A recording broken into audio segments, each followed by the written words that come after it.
ऐसे ही लोग सियासी बुनियाद पर वो जब मैनेजमेंट कमेटी में शामिल हुए, न सिर्फ उनके बेटे के दोस्त शामिल हुए बल्कि खुद ज़का अशरफ के अपने दोस्त भी शामिल हुए।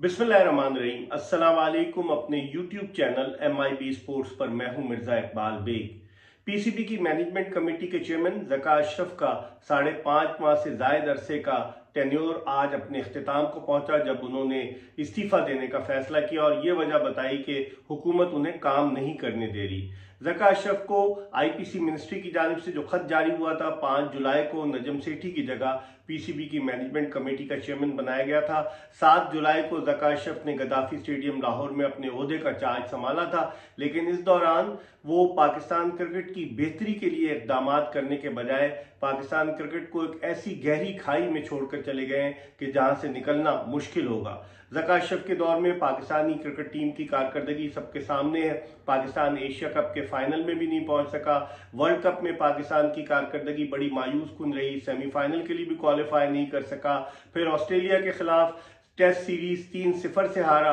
फिर न्यूजीलैंड के खिलाफ T20 सीरीज में इब्तिदाई 4 मैचों में पाकिस्तान को शिकस्त हुई। ज़का अशरफ साहब पहले 2012-13 में भी पीसीबी के चेयरमैन रह चुके थे और तवक्को ये की जा रही थी कि इस मरतबा वो ज्यादा बेहतर अंदाज से क्रिकेट के मामला चलाएंगे और जो उन्हें मैंडेट दिया गया था कि आप डे टू डे अफेयर्स चलाएं और इलेक्शन कराएं पाकिस्तान क्रिकेट बोर्ड के, लेकिन उन्होंने इलेक्शन कराने के बजाय वो भूल भुलैयों में गुम हो गए। मुशीरों ने उनको तबाही के दहाने तक ले जाने में नुमाया किरदार अदा किया। जो मैनेजमेंट कमेटी बनाई गई उसमें ज़का अशरफ के बेटे खान मोहम्मद अशरफ के कई दोस्त शामिल थे जिनका क्रिकेट से दूर दूर तक वास्ता नहीं था। और ऐसे ही लोग सियासी बुनियाद पर वो जब मैनेजमेंट कमेटी में शामिल हुए, न सिर्फ उनके बेटे के दोस्त शामिल हुए बल्कि खुद ज़का अशरफ के अपने दोस्त भी शामिल हुए और सब जो थे वो खुशी के शादियाने बजा रहे थे कि अब क्रिकेट उनके हाथ में आ गई है। लेकिन बजाय इसके कि वो गवर्निंग बोर्ड को तश्कील देते, इलेक्शन कराते, उन्होंने मामलात को और तूल दिया, जिसकी वजह से आज उन्हें ये दिन देखना पड़ा।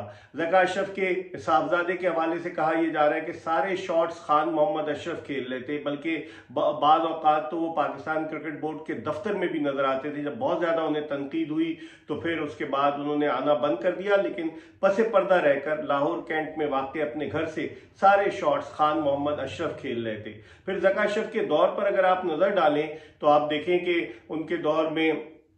चीफ सेलेक्टर जो थे वो इंजमामुल हक थे, जिनके खिलाफ इंक्वायरी शुरू हुई, उसकी कोई रिपोर्ट नहीं आई। फिर उसके बाद उन्होंने कुछ अरसे के लिए तौसीफ अहमद का ऐलान किया, लेकिन वो ओहदा ही नहीं संभाल पाए और वहाब रियाज को जो वजीर आला पंजाब के मुशीर बराए खेल हैं उन्हें चेयरमैन सिलेक्शन कमेटी बना दिया। फिर जो गैर मुल्की कोचेस थे उनकी जो है वो उनके अकाउंटेबिलिटी की गई और वो खुद ही इस्तीफा दे गए। मॉर्नी मॉर्कल तो पहले ही चले गए थे फास्ट बॉलिंग कोच, फिर बाद में मिकी आर्थर, एंड्रियो पुटिक और ग्रांट ब्रैडबर्न, इन सब ने इस्तीफा दे दिया। तो फिर उसके बाद ज़का अशरफ ने जो पाकिस्तान क्रिकेट का हाल किया है वो सबके सामने, किस तरीके से पाकिस्तान क्रिकेट के मामला चलाए जा रहे थे, बादशाह सलामत की तरह वो पाकिस्तान क्रिकेट बोर्ड के मामला चला रहे थे। जिस तरीके से उन्होंने लोगों को नवाजा, जिस तरह से एम्प्लॉयमेंट एक्सचेंज बन गया था पाकिस्तान क्रिकेट बोर्ड, और जितने दौरे ज़का अशरफ ने किए, जो जुलाई में वो आए और जुलाई में आते ही वो चले गए साउथ अफ्रीका, वहाँ आईसीसी के इजलास में शरीक हुए, फिर दुबई गए, दुबई से वापस आए तो श्रीलंका चले गए, फिर श्रीलंका से वापस आए तो एशिया कप में फिर श्रीलंका चले गए। फिर उसके बाद उन्होंने भारत में जब पाकिस्तान का मैच था अहमदाबाद में वर्ल्ड कप का, तो वहां चले गए, फिर वापस आए। फिर उसके बाद आईसीसी का इजलास था वर्ल्ड कप के फाइनल के मौके पर, वहां चले गए, फिर वापस आए तो दुबई गए, फिर उसके बाद कहाँ गए, ऑस्ट्रेलिया चले गए। तो उन्होंने खूब दौरे किए और पाकिस्तान क्रिकेट बोर्ड का चेयरमैन जब गैर मुल्की दौरों पर जाता है तो उसे फर्स्ट क्लास का टिकट भी मिलता है और तकरीबन $750 से ज्यादा का डेली अलाउंस भी मिलता है। तो ज़का अशरफ ने ये सारे फवायद हासिल किए। फिर उसके अलावा जब 16 जनवरी को उन्होंने कराची में इजलास तलब किया पीसीबी के मैनेजमेंट कमेटी का, जिसमें यह कहा जा रहा था कि वो गवर्निंग बोर्ड बनाने जा रहे थे और फिर T10 लीग का ऐलान करने जा रहे थे, तो उस इजलास की भिनक जब बैनुल-सूबाई राब्ते की वजारत को पड़ी तो उनको इजलास को रोक दिया गया, इजलास नहीं होने दिया गया और अगले दिन ज़का अशरफ को इस्लामाबाद तलब कर लिया गया, जहां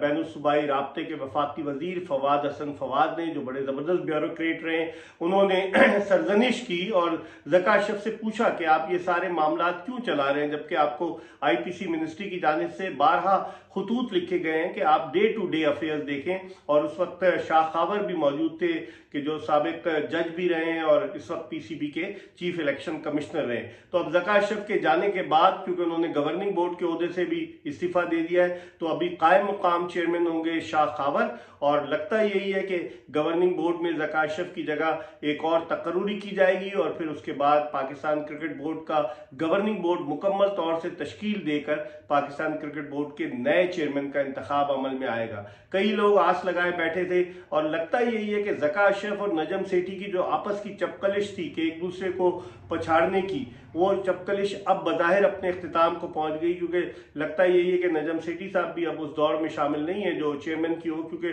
उनके दौर में जिस तरह से शकील शेख साहब क्रिकेट को चला रहे थे, क्रिकेट की तबाही में नुमाया किरदार अदा कर रहे थे, वही किरदार जो है ज़का अशरफ के साहबजादे खान मोहम्मद अशरफ ने ज़का साहब के दौर में अदा किया। तो अब देखते हैं कोई नया चेहरा आए, कोई अच्छा एडमिनिस्ट्रेटर आए पाकिस्तान क्रिकेट में जो पाकिस्तान क्रिकेट को बुलंदी की तरफ ले जाए। ज़का अशरफ ने जो अपॉइंटमेंट्स किए हैं वो भी सबके सामने है और जिस तरह की उन्होंने क्रिकेट चलाई है, लोग यही कहते हैं कि बादशाह सलामत भी क्या चलाएंगे। जिस तरह से उन्होंने जाकर ऑस्ट्रेलिया में ग्लेन मैकग्रा को ऑफर कर दी कि आप पाकिस्तान आकर कोचिंग करें, और जबकि गैर मुल्की कोचेज इस्तीफा देकर जा रहे थे, और बड़े मतलब भौंडे अंदाज से पाकिस्तान क्रिकेट को चलाया गया। पाकिस्तान क्रिकेट बिल्कुल तबाही के दहाने पर आ गई है। अब देखते हैं आइंदा आने वाले दिनों में क्रिकेट के हवाले से क्या फैसले होते हैं, आपको अपडेट करते रहेंगे। देखते रहिए MIB स्पोर्ट्स।